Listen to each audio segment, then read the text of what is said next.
Hey folks, it's March 9th. My name is James. I'm the president of the Edmonton Local. It's a beautiful day out here today. Can't even see my breath. So it's been a lot going on. I haven't been posting much recently. But I'll have a lot of posts coming in the near future here for a number of different reasons. But today I'd like to get into something nerdy called the 1428 reports and what that means. So the 1428 reports is a report that is required to be given from Canada Post to the Union. And on this report are all of the urban members' hours broken down by classification. So they're PO4s, part-time PO4s, PO5s, letter carriers, relief letter carriers, temporary employees, MAM 11s, all the different classifications and how many hours are worked at every facility. That's not all what it tells me. Through some simple mathematical calculations, we can figure out a lot of things. Because some of those columns are for overtime, regular time. But one of the key ones is, one is hours paid, and the other one is hours worked. So hours worked includes all of the hours you are physically at work. Hours paid includes vacation leave, short-term disability, personal leave, stuff like that. And then there's leave without pay for less than 30 days that are also included in that.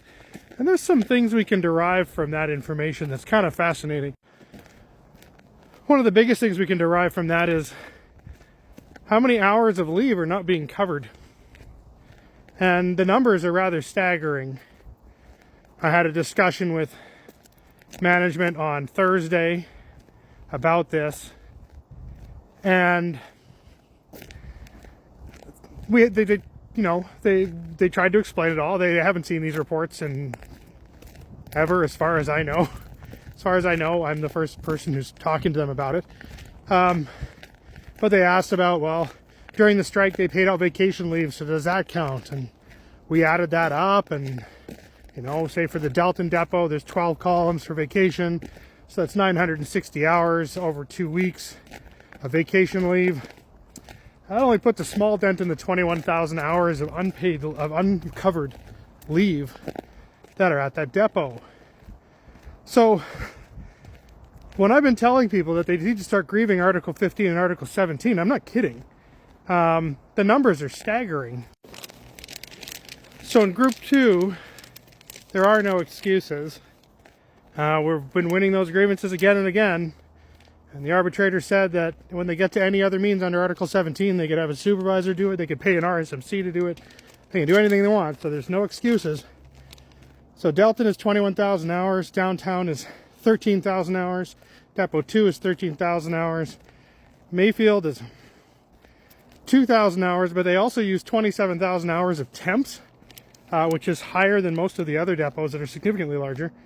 Rosedale was 23,000 hours, Whitemud South was 9,000 hours, and the plant, 91,000 hours, not including PO5s, which is 42,000 hours. So those numbers are pretty staggering. In Group 2, like I said, there's no excuses. Those jobs need to be done. Mail delivery happens Monday to Friday. The collective agreement is very, very clear. So if you're grieving it, know I got some backup information for your grievance file. But it also tells me some other things. Like most of the depots, leave without pay is somewhere between 5 and 8%. These are for varying reasons. People with just out without leave. A significant portion of that is for temporary employees who are on long-term assignments. They don't necessarily have any leave, so if they take a day off, they may end up in leave without pay.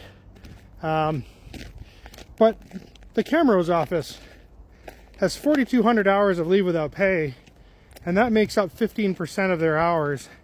And that tells me some other things. That tells me that there's some sort of conflict at the depot. People don't want to be there.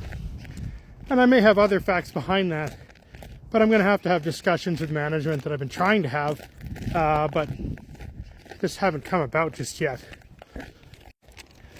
One of the other things it also tells me is that there is almost no relief for PO4s in depots. and also that they're not using their relief in retail very much.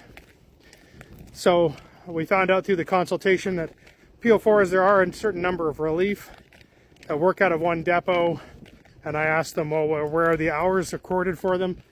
Do they, you know, where are they recorded? Because they're not recorded on the individual depots, but I also can't find them in the depot that they're working out of. So again, they're just not covering these positions when they're vacant for vacation or personal leave. And then retail, same problem. Who is the relief for retail? There are temps, I know them, I've met with them. One of them's a steward, but they're not getting the hours to cover these absences that they're just not covering. And then we can go to like Barhead, Wainwright, and Hinton, who are using more temp hours than any other hours. So those are jobs that should be made. So these are things that have been, for lack of a better word, neglected over time, gotten worse over time, I'm not sure. But we need to have these things cleared up and rectified. So now that we've had this conversation, my intention is to have this conversation quarterly to make sure that they're properly staffing these positions. The numbers will never be perfect. And they'll never be perfect because temporary employees recently, in the last couple of years, started getting leave. They did not have leave prior to, say, 24, I think, 22, where they got labor code days and personal days. So now that they have leave, there will always be a value that isn't covered because they could, in theory, get a daily assignment, a single day assignment, and then call in and say that they're taking a personal day. So it's never going to be perfect, but it can be a lot better than what it is. All right? So we're going to get on it, but I need you guys to start grieving Article 17, Article 15 violations. Article 15 says that whenever practicable, a letter carrier should deliver their own mail into overtime. And that may require you to look at your mail in the morning and say, hey, this is going to be overtime, I need you to do a count. And whether they count it or not, if there's overtime at the end of the day, call in before you come back and say, hey, I got all this mail that's still got to be delivered. What do you want me to do? And if they want to deny you the overtime, I think you should grieve it. But if they've denied it to you, it's not your responsibility tomorrow. That falls under Article 17. And that means that they can offer it to relief to deliver portions. They can offer it to part-time to extend their day. They can offer it as overtime for other letter carriers. They can offer it up for overtime for letter carrier for part-times that have already done those hours. And then they get to any other means. And the arbitrator was clear. They can have a plant worker deliver it. They can have an RSMC deliver it. But I need you guys to do this because you're leaving money and hours on the table, right? Hundreds of thousands of hours on the table, all right? Keep your chin up. We'll get through this. We'll get stronger. We'll get better. Have a great day.